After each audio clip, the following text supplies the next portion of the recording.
Hi, Kate Plus, live from my self-imposed political exile here in Bangkok, Thailand, where we're fighting to have our Bill of Rights 1688 correctly reinstated back into the courts of New Zealand.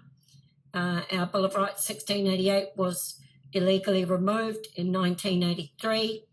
And the goal is to get it back, but we're presently fighting for the vessel on the Chatham Islands. I'll just say hi to a couple of people, eh? Wait a minute. Oh, hang on.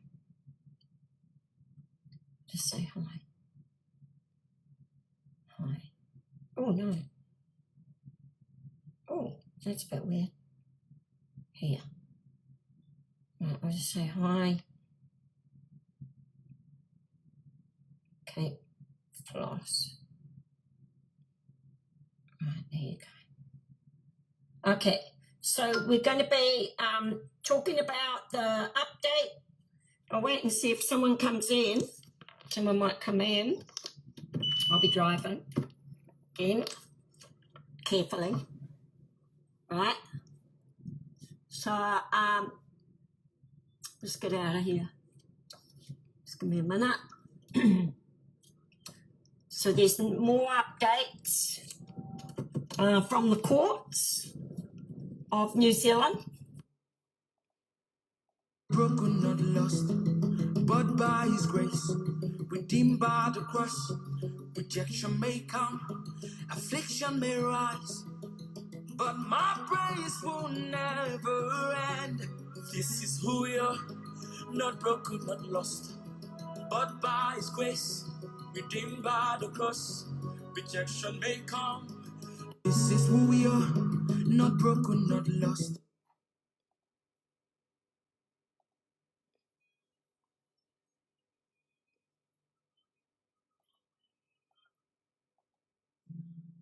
Here we are with our Mary carving that they've lied to us about. So I've come down to do the oath again. I've oathed to the king. Again, I've oathed to the king so many times. And so I've come down to do the oath again, as you know, just to let you know what's going on. I'm not supposed to film in here, so I hope I don't get into trouble. The guy's looking at me. So the Maori Appellate Court has not accepted my application to appeal. Remember that in the Maori Land Court, there are two issues. The first issue is that we want to contest that the Moriori and Mr. Griggs were offering to buy the vessel down on the Chatham Islands. But a lot of people don't understand that if he got approved by the Crown to buy that vessel down on the Chatham Islands, they also would have got the land and surrounding area that that vessel is in, and that is what they're after, the land and the surrounding area. Now, that's German land that was stolen from us in 1842, annexed by Queen Victoria. They just took it. They just came in and took it. And all the native Germans, which is my family, the 5 Sixtus brother, that were living down there were kicked off of that land and told to go and live somewhere else. There was a slaughter down on the Wairau 3 days after the 5 Sixtus brothers arrived. So we're not just talking about the vessel here. We're talking about the land area, that whole Chatham Islands. And so the Maori Land Court have said, well, if that's a Germanic vessel, they've said we've got no jurisdiction, and they've ordered me out of the court. So there's the Crown, and so they've ordered me out of the court. So I went to the appellate court. I have a video here. So I went to the appellate court, and there's Cindy Caro there, and there is Christopher Luxon. There's a lady there, but I'm not videoing her. Can't have anybody on this video. And so the appellate court said that I could not go to there. Yeah. It's all right. It's a private video. Yeah. And I better go. But anyway, I've just come down to do the oath, and then this is going to go to the appeals court in the appeals court over at the Parkyard Court. So I better go.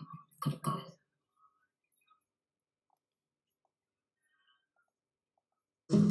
But by His grace, redeemed by the cross, rejection may come, affliction may rise, but my praise will never end. This is who we are, not broken, not lost, but by His grace, redeemed by the cross, rejection may come. This is who we bound anymore.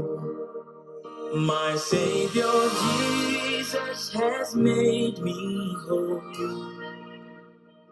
My Savior Jesus has saved.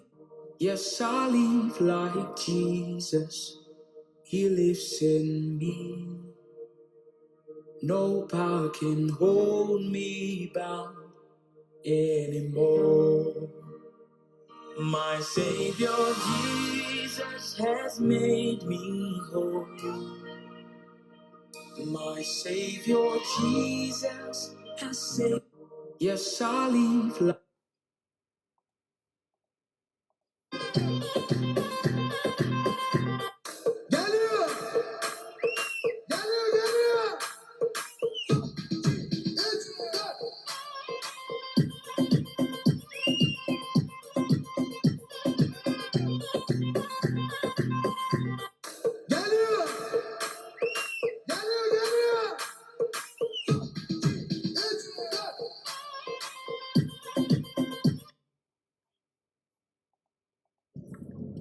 And I'm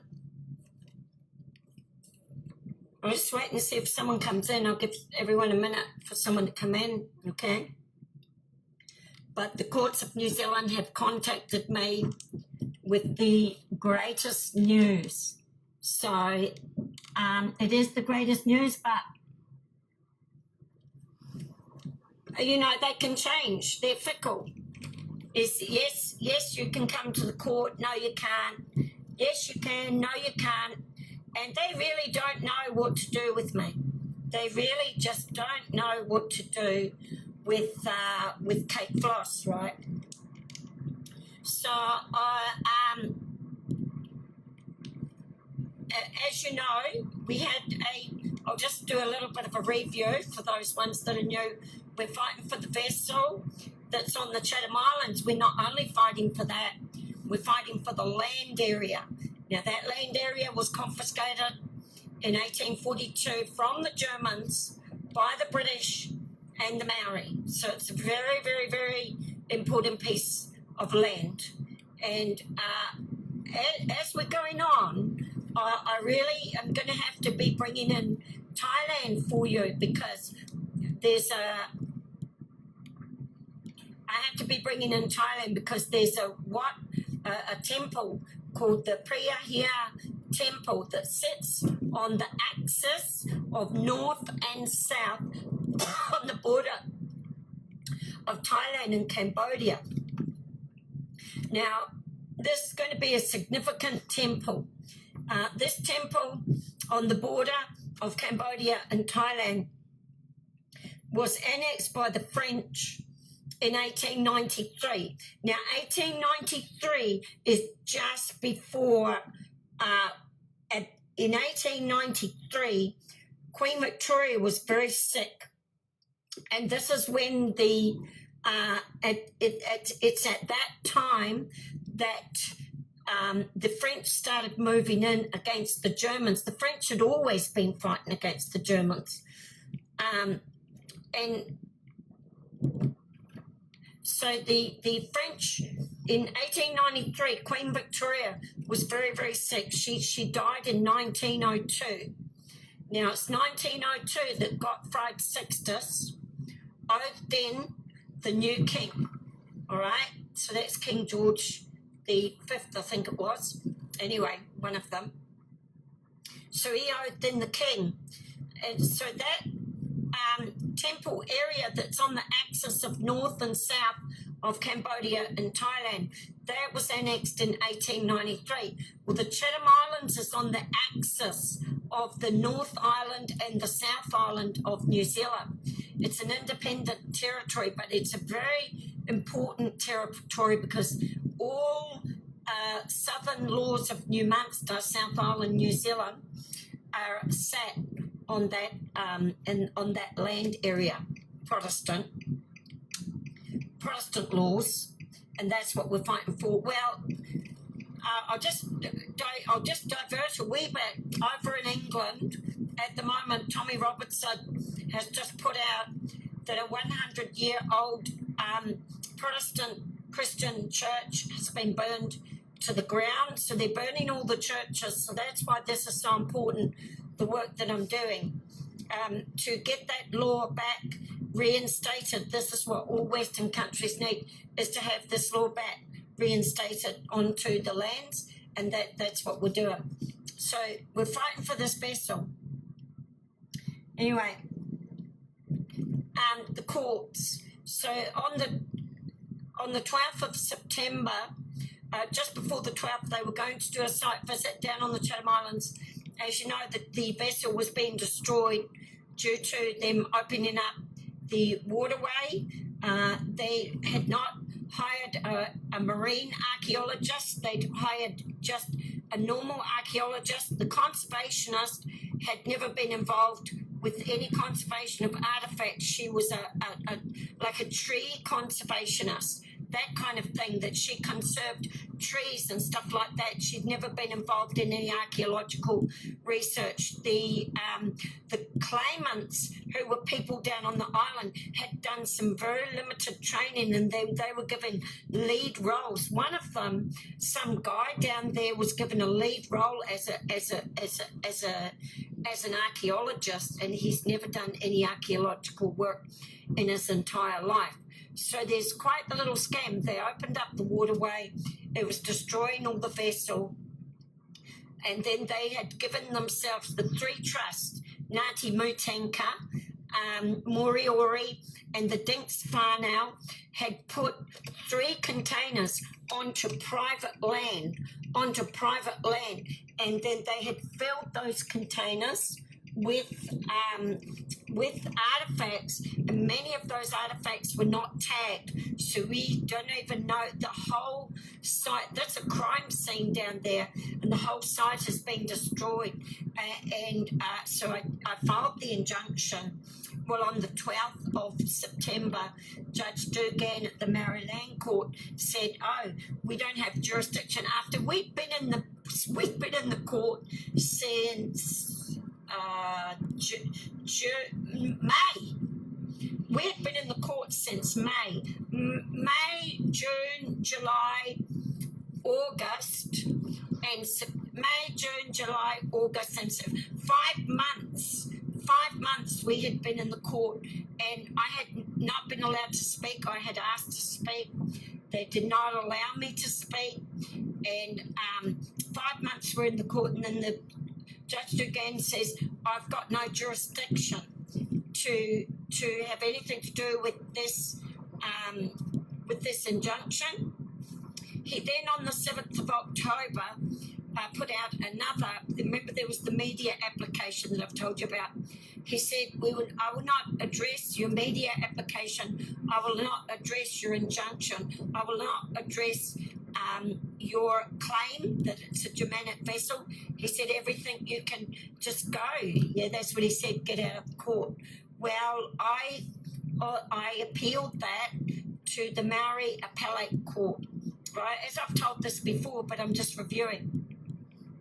So Maori Appellate Court did not address, they put in on the 21st of January, they put in a reserved decision, but the reserved decision, there were certain things in my application that the court did not address, and that would make up part of the reserved decision. But there were certain things that they did make the decision on, and they said that they accepted the lower court's decision not to accept the injunction. They've said that they accepted all, so all of that was already ruled on. So I then contacted the Maori Land Court, and so they said to me, I said, how many days do I have to appeal this? Well, they said to me, you have until the 22nd of February. Now, I did make a mistake with that Maori Appellate Court, I believe. I did make a mistake because usually I've been going through the New Zealand Embassy, so all my papers are filed internationally, and it just makes a big difference down at the court with these affidavits. Well, when I went to the Maori Land Court, the Appellate Court, I did not go through the embassy. I didn't have time, so I didn't make that mistake this time. So I went to I filed an appeal, and I did it through the New Zealand Embassy. I got a proper sworn affidavit, and I swore to the King, swore on the Holy Bible. One of my friends down at my job has given me a Thai English Holy Bible. So I just did the cross. So I swore on the Holy Bible a Thai English, because Thailand, that prayer here, temple, and there's a shipwreck here called the Phanom Surin, and another shipwreck called the Beltang. I think it's called the Beltang, which is part of the story of the Phanom Surin. Well, all that information has been put into the court, and because the decisions that have been made in regards to that Phanom Surin ship and the excavation of the Phanom Surin and the way that they excavated it, which was very excellent. They had a marine archaeologist. They did everything to preserve that Phanom Surin, and they wrote the truth about it. They said this is not a Thai vessel, but they said this shows that Thailand was trading with foreigners for many more hundreds of years than what they thought. So Thailand is the only ones that I trust to be honest about all of this. You know, they're not telling no lies about nothing. And so I'm using them as they're my lighthouse. Thailand's my lighthouse. They're also the Thai King brought in the laws about artifacts and things like that. So all of that, I have been infusing the Thai court decisions and the Thai archeological excavations. I've been infusing that into the Court of New Zealand to show them. I can clearly show them the comparison between Thailand's excavation practices and Thailand's historical preservation practices, and the travesty of justice, the crime that is going on in New Zealand, where they're hiding our history, they're destroying our history, and they're not taking care of it. And using Thailand as the rock, I can clearly show that. So anyway, great news this morning. So that's the 12th of September decision, 7th of October, 21st of. So I wrote to the Maori Appellate Court, the Brown Man's Court. They said I couldn't go there because I'm white. They said you're a Pākehā and you're not allowed in this Brown Man's Court. And they basically said to me, we don't care if the vessel's been destroyed. We don't care if laws have been broken. We don't even care if the vessel truly does belong to you. So they said, your story may be correct. It may be a German vessel. But they said, you're white, you're a Pākehā, you're a Pākehā person, and you're not allowed in this Brown Man's Court. That is what they've said in a nutshell. So I contacted them. They said, you've got to appeal to the white man's court, the Pākehā court, white man's court. You've got to appeal there by the 22nd of February. So I got my affidavit done on the 20th of February, and I had it in by the 22nd, which was a Sunday. That was a Sunday, 22nd of February 2026 was a Sunday. So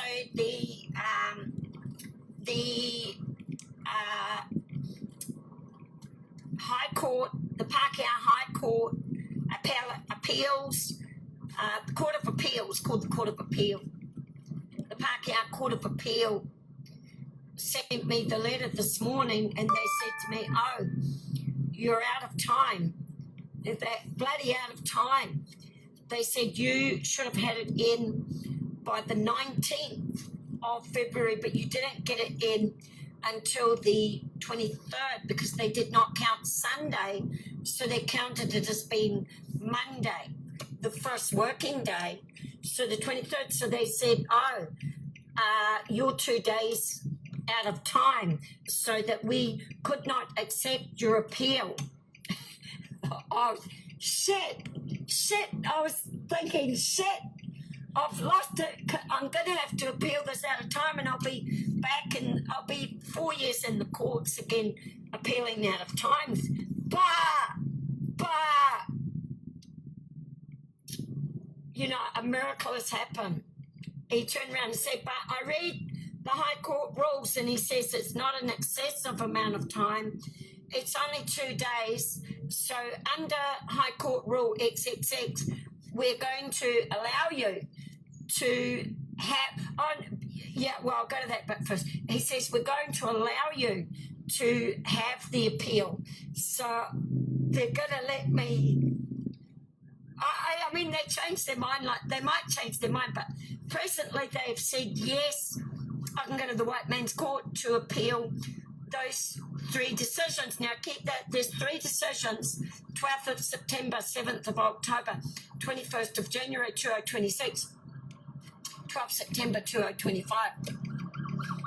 Hang on, there's an ambulance, so to let that go past.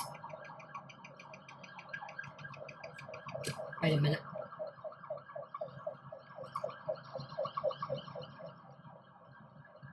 Wait. Just let them go past. They're doing their stuff.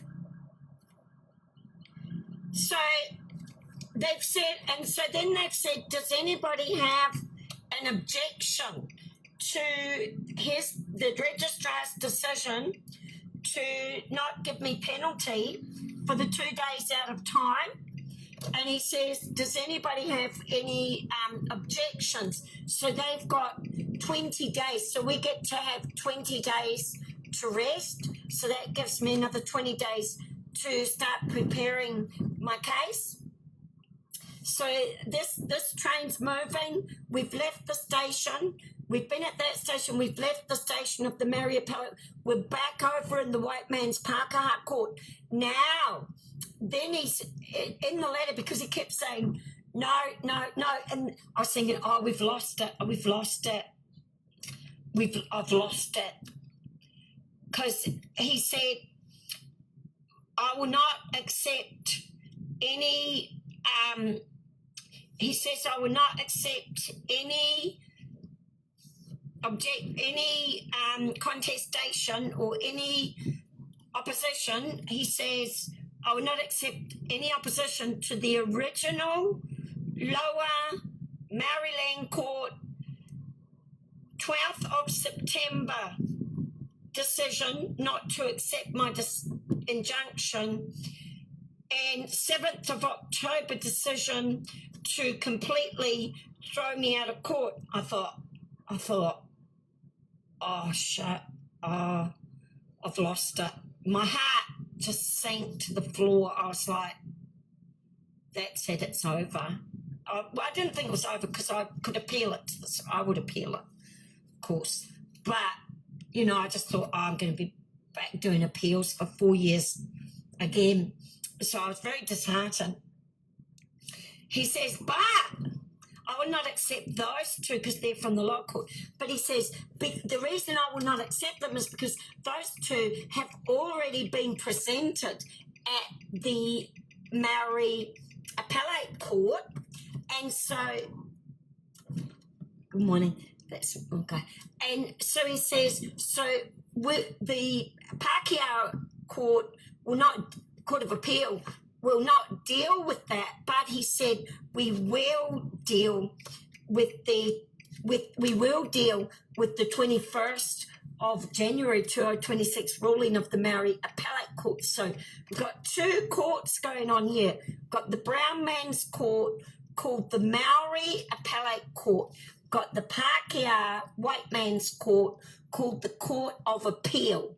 So you'll have to, stay up to speed with the names. So we've got the Maori Appellate Court, that's the Brown Man's Court, and then we've got the Court of Appeal, and that's the Pākehā Appeals Court. So we're dealing with both of them. Well, they have accepted, and then they say that because, now I have made a point, because I had said the mainstay of my case, the mainstay of my case is that the mainstay of my case, I'm going to set that one. The mainstay of my case is that they keep saying that we can go to the court after we file all our papers. They continually turn around and say, no, you can't come to the court. No, you can't speak at the court because we've dealt with all your stuff already on papers. And, when you file the papers, you can't put everything in. You just put in a wee bit because that's what you can speak to when you go to the court. So the complaint is that they kept saying to us, all of us, including the Moriori, even the Crown, they kept saying to all of us, yes, you can come to the court. And then not 5 minutes later, they were saying to everyone, oops, no, you can't come to the court. And that same thing, I had the letter right in my hand is the letter that I have from I can't remember her first name, but C.L. Fox, Chief Judge of the Maori Appellate Court, sends me a letter saying, you can come to this court on the 9th of February 2026. You can come to the court, and tells me the 3 judges that are going to be hearing this case. Not 5 minutes, I put in all my papers. The judge comes through, Judge Milroy, and says, we want you to file this paper, that paper, that paper. We may or may not accept you, which is really ambiguous. It's fickle. It's fickle because F-I-C-K-L-E, fickle, because the chief judge absolutely did not say any of that. The chief judge says, you can come to this court, Catherine Sixtus, and have your voice heard. And not 5 minutes later, the 3 judges come in and say, we're only going to let you be heard on condition that you file X amount of extra papers. I did get feedback. Straight away, I filed the papers. Straight away I filed the paper. Not 5 minutes later, they said, you filed the wrong papers and you're not allowed to come to court. And that is the issue. So we can only deal with, we can't really deal with what the judge said in the original court, but what we can only deal with is what the judges said in the appellate court and the decisions that they made. Although I believe I can, anything that I put in there that was not mentioned in their decision, I assume would form part of their reserve decision. So the reserve decision are all the things that they didn't decide on just now. So I believe I can speak to that, but I don't know. Anyway, we have a case number. We have a case number. I'll tell you the case number later. We are waiting for, I am Catherine. That's my name. I am Catherine. We are waiting now. We will wait for the 20 days to see if the Christopher Griggs or Simon Foote. Those are the lawyers. Christopher Griggs, Simon Foote, or Aidan Cameron. They're the three lawyers that I'm up against. Or the Crown, or the Ministry of Culture will file against my 2-day out of time. So we will see if they're going to do that. That's going to be 20 days. So we just have to wait and see on that one. They will file on the last day because that's what they do. But I've got a little thing up my sleeve, so don't you worry about that. So so that's all what's going on in the court. I've got to be going now. I've got to do my job and stuff. But the train's moving. We're back in the courts. I'm back in the courts again. So I'm probably going to be in the newspapers again. But the newspapers are publishing all of my works, and they're not saying anything bad about me. So I'm feeling positive with the way RNZ News has done a very good story. That Shannon Pittman, all speed to Shannon Pittman. Shannon Pittman she's only reported the facts. She only says this is what the court says and this is what she says. And Shannon Pittman has written 2 stories for me, and she's a beautiful writer, and she's published all of my works.